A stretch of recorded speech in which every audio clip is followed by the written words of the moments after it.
Aurangabad is our city, not yours mister CM.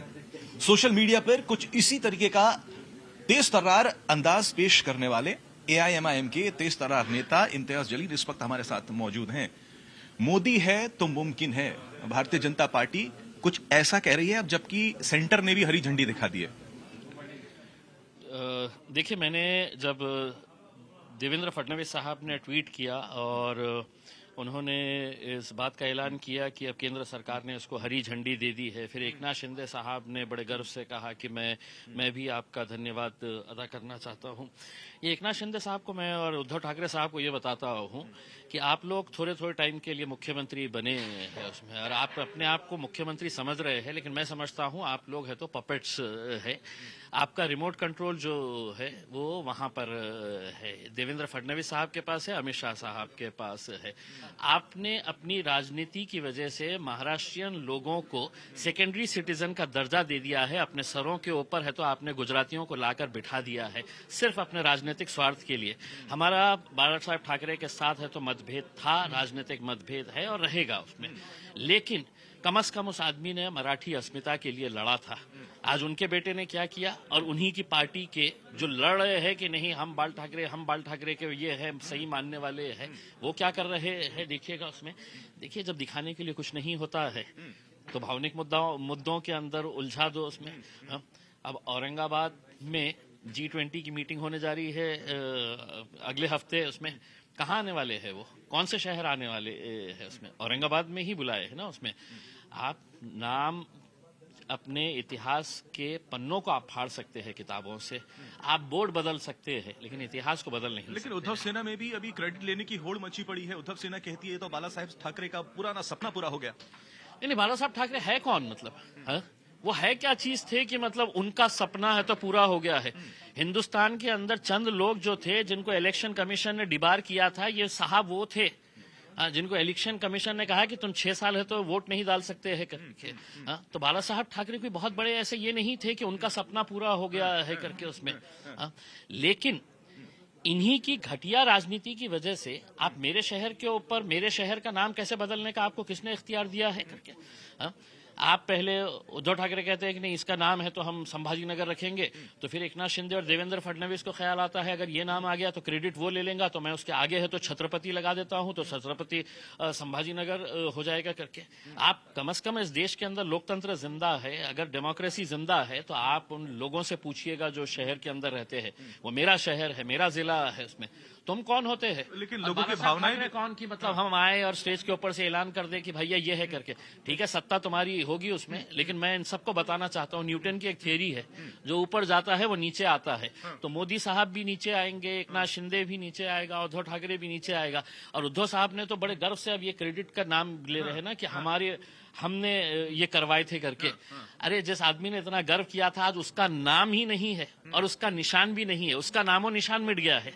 जिस उद्धव ठाकरे के बारे में आप बात कर रहे हैं उनका नाम भी चले गया और उनका निशान भी चले गया। इम्तियाज जी, आप जो भी कहे ना, आपकी ये राजनीतिक शिकस्त तो है ही नहीं, हमारी राजनीतिक देखिए, आपके पास आंकड़े हैं और इस आंकड़े के जरिए आप कुछ भी कर सकते हैं। कल अगर आपका नाम चाहे तो आपका नाम भी बदल सकते हैं। कल उनके दिल में अगर आ गया है कि नहीं ये आज तक नहीं मेरे को नाम चेंज करने का है करके, तो वो अपनी ताकत के बल के ऊपर ये सब करवा सकते हैं।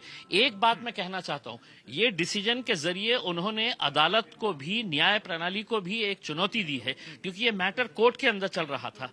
बॉम्बे हाईकोर्ट इसकी हियरिंग कर रहा था, उस्मानाबाद और औरंगाबाद दोनों मैटर्स हाईकोर्ट के अंदर थे। जब मैटर सब जुडिस है तो तुमने ये कहा कि हम तो अदालत को भी नहीं गिनने वाले, हम अदालत की भी नहीं सुनने वाले, हम अपना फैसला कर रहे हैं, क्योंकि अब यहाँ पर इस देश के अंदर हुकुमशाही चल रही है। फैसला तो आपको मानना ही पड़ेगा ना, अब तो फैसला भी आ गया सेंटर से भी, आपको मानना ही पड़ेगा फैसला आपको। अब अपने लोगों के बीच में क्या, अपने लोगों के बीच में आप किस नाम को लेकर जाएंगे? मैं औरंगाबाद में पैदा हुआ हूँ और इंशाल्लाह औरंगाबाद में ही मैं खत्म होगा उसमें।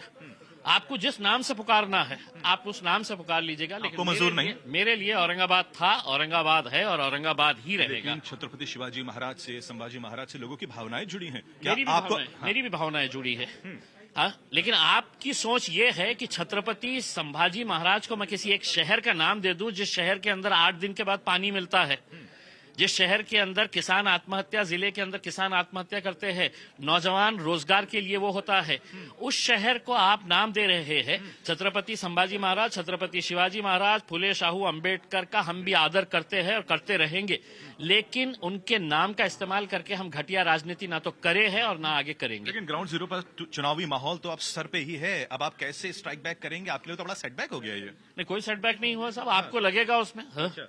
तो फिर क्या आगे की स्ट्रेटेजी क्या होने वाली है? आपने खेले हैं, अब एक दूसरा खेल देखिएगा हम कैसा खेलते हैं करके। म्यूनिसिपैलिटी में क्या होने वाला है? आप देखिएगा क्या होने वाला है करके उसमें। हमारी तो शिकायत है तो म्यूनिसिपैलिटी के अंदर अब तुम औरंगाबाद के अंदर आओ, उस्मानाबाद के अंदर जाओ और कोई कैंडिडेट ढूंढ के दिखाओ तुम कि तुम्हारी पार्टी से ये लड़ने के लिए तैयार है करके। इसी मुद्दे के ऊपर मैं आपको चैलेंज के साथ बोल रहा हूं, कितना भी कट्टर कांग्रेसी होगा, कितना भी कट्टर राष्ट्रवादी का भक्त होगा उसके अंदर, लेकिन इस मुद्दे के ऊपर वो अपनी पार्टी से दूर होगा उसमें। एक सवाल मैं ये भी करना चाह रहा हूं, एक जो एक इमेज का परसेप्शन बनाया जाता है ना एआईएमआईएम पे सालों सालों से था कि एक वो अब आएंगे तो क्या कर देंगे, क्या हो जाएगा। Have you been able to dispel it? आपको लगता है या वो नैरेटिव अभी भी आपके अगेंस्ट जाएगा? नहीं, ये देखिए, ये आप लोगों ने बना दिया था कि एमआईएम आ गई तो ये है। हम एक राजनीतिक पार्टी है और छोटे से शुरुआत किए थे, धीरे धीरे बढ़ रहे हैं। जिस पार्टी के बारे में कहा जाता था कि ये सिर्फ हैदराबाद की एक जमात है, एक एमपी रहेगा और हमेशा एक ही रहेगा करके, आज उनके महाराष्ट्र में भी एमपी है, महाराष्ट्र में एमएलए है, बिहार के अंदर एमएलएज है, आज 16 स्टेट्स के अंदर पार्टी फैल चुकी है। तो धीरे धीरे हम भी तो कदम बढ़ा रहे हैं। आप हमारे ही क्यों कह रहे हैं? भारतीय जनता पार्टी भी तो 2 थे, कभी 2 ही एमपीज थे, 200-300 के ऊपर आए हैं ना उसमें। तो हम भी 2 है अभी। तो आने वाले दिनों में कुछ अलायंस वगैरह हो रहा है, बातचीत चल रही है, एकला चलो रे होगा? नहीं, देखिए कुछ पार्टीज अप्रोच हुए हैं। हमारा लक्ष्य ये है कि इस देश को बचाना है तो भारतीय जनता पार्टी को खत्म करना होगा, और जो भी इस विचारधारा से सहमत है वो हमारे साथ जुड़ेंगे। आखिरी सवाल है, ओवैसी साहब कह रहे हैं, ये तो देखिए ना हिंदू और मुस्लिम्स के बीच में दरार डालने वाला फैसला है। देखिए, ये अगर आप इसको अगर रिलीजियस पॉइंट ऑफ व्यू से देखेंगे, धर्म के चश्मे से देखेंगे, तो मैं आपको ये बात से दुरुस्त करना चाहता हूं कि मैंने कुछ दिन पहले एक भव्य मोर्चा निकाला था कि औरंगाबाद के लोगों को औरंगाबाद चाहिए।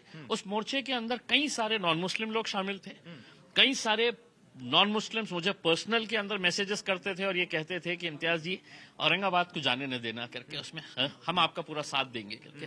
अब ये है कि इनके पास आंकड़े हैं, ये तो कुछ भी कर सकते हैं। आखिरी सवाल एक बार और, मुख्यमंत्री साहब कहते हैं उनकी सरकार की बड़ी उपलब्धि है ये तो। देखिए, जिनके पास कुछ अच्छा दिखाने के लिए नहीं होता है तो वो ही ऐसे भावनिक मुद्दों को है तो सामने लेकर आते हैं।